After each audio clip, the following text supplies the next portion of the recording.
بسم اللہ الرحمن الرحیم۔ السلام علیکم ناظرین، ریاست مدینہ بنانے کا مطالبہ کرنے والے یہ ویڈیو ضرور دیکھیں۔ ریاست مدینہ اور اس کا پختہ قانون۔ سعودی عرب اس واقعہ پر انتہائی غمگین ہے۔ نظام اور قانون کے آگے کچھ نہیں ہو سکتا۔ نجران کے اس واقعے نے رلا دیا پورے سعودی عرب کو۔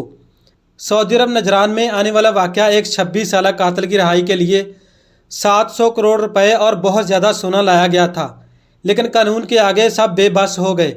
اسے کہتے ہیں قانون اور بس قانون، اور ایک طرف ہمارا پاکستان جو 1000 روپے کے لیے کیا کچھ نہیں کرتے۔ 7 کروڑ روپے سعودیوں کو منہ بولے پیسوں کی پیشکش، جائیداد کی پیشکش، منت سماجت سب بیکار۔ والد نے معاف نہیں کیا۔ آخرکار ایک پھول جیسے نوجوان کو پھانسی ہوئی۔ سب سے زیادہ رلا دینے والا مقام ماں سے اور دوستوں سے جدائی کا وقت تھا۔ سعودی عرب نجران واقعہ قتل کے بدلے قتل، ماں اور بیٹے کی جدائی نے اہل عرب کو ہلا کر رکھ دیا۔ نوجوان محمد بن مرسل سعودی عرب کے شہر نجران کے رہنے والے تھے۔ معمولی سی تلخ کلامی کے باعث ان کے ہاتھ سے ان کے کزن کا قتل ہوا۔ ان کو جیل ہو گئی۔ جیل میں کچھ عرصہ گزارنے کے بعد عدالت نے قصاص میں ان کی گردن اڑانے کا حکم سنا دیا۔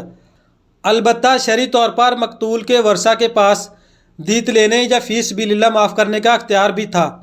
محمد بن مرسل کے قبیلے آل رزق کے بچوں، بزرگوں اور نوجوانوں نے یہ فیصلہ کیا کہ مقتول کے قبیلہ آل سنیج کے سامنے معافی کی درخواست رکھی جائے۔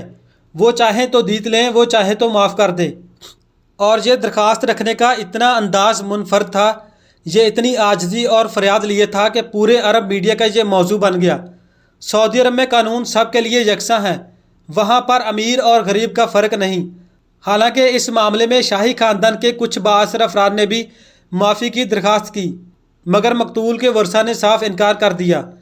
لیکن ہمارے ملک میں روزانہ سینکڑوں بے گناہ افراد قتل ہو جاتے ہیں۔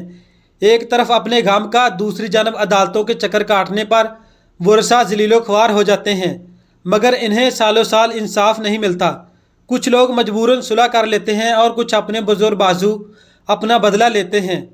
اس فرسودہ اور کمزور نظام نے ہمارے معاشرے کو جنگل بنایا ہوا ہے۔ محمد بن مرسل کے قبیلے کے چھوٹے بڑے بزرگ بچے سب مقتول کے دروازے پر پہنچ گئے۔ مقتول کے ورثاء کو بلایا گیا۔ ان کے سامنے قبیلے کے سرداروں اور شیخوں نے، جوانوں اور بچوں نے اپنی اکالیں، چادریں، جبے اتار کر مقتول کے ورثاء کے قدموں میں رکھے۔ عزت اور فخر سمجھی جانے والی چیزیں اور اشیاء اتار کر مقتول کی چوکھٹ میں رکھ دیں۔ اپنی چادروں سے گھٹنوں کو باندھ کے زمین پر لیٹ گئے۔ اپنے سروں پر مٹی ڈالی۔ شاعروں نے معافی پر قصیدے پڑھے۔ قاتل کے ننھے بچے نے یوں معافی کی صدا کی کہ جگر کٹ جائے۔ جو اور جتنی چاہے دیت کی پیشکش کی گئی۔ پورا سعودی عرب بول پڑا کہ معاف کیا جانا چاہیے۔ شریعت نے دیت اور معافی کا آپشن بھی تو رکھا ہے، لیکن مقتول کے ورثاء نے نہ تو معاف کیا اور نہ دیت پر راضی ہوئے۔ چنانچہ کچھ دن پہلے 20 ستمبر کو نوجوان محمد بن مرسل کی گردن قصاص میں اڑا دی گئی۔ یہ پہلا قاتل کم عمر نوجوان محمد بن مرسل تھا۔ پورے ملک میں مغفرت کی دعائیں ہو رہی ہیں، لوگ ہمدردی کا اظہار کر رہے ہیں، لیکن دوسری طرف قانون اپنی جگہ کتنا مضبوط ہے کہ سب کچھ کے باوجود نافذ ہوا۔ پورا عرب سوشل میڈیا پر معافی کے ٹرینڈ چلے کہ محمد بن مرسل کو معافی دینی چاہیے، لیکن کسی کی نہیں سنی گئی۔ مقتول کے ورثاء قصاص بدلے پر ڈٹ گئے کہ ہمیں بدلہ ہی چاہیے، اور آخرکار محمد بن مرسل کو سزائے موت دی گئی۔ انا للہ و انا الیہ راجعون۔ تو دوستو، ہمیں کمنٹ سیکشن میں ضرور بتائیے گا کہ سعودی عرب کا قانون اچھا ہے کہ یا پاکستان کا قانون اچھا ہے۔